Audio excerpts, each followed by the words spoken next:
ဟုတ်တယ်ရဘာကြီးရမဟုတ်ဆရာမလို့ချင်းမင်းမန်နေဂျာကိုခေါ်ရ ဟာမလို့ပါနဲ့ဆရာရဲ့ မင်းနဲ့စကားတစ်လုံးမှမပြောချင်မင်းမန်နေဂျာကိုခေါ်ကူခေါ် ဂျာကြီး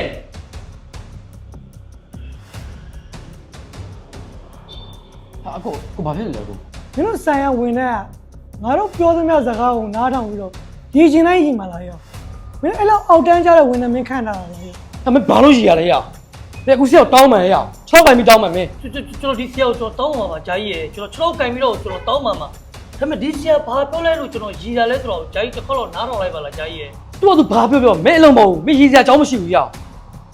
ဒါနဲ့ဆရာကဘာပြောရလဲ ဟဲ့ဒီနေ့ငါတို့အာဆင်နဲ့ချန်ပီယံလိဖလားရမှာ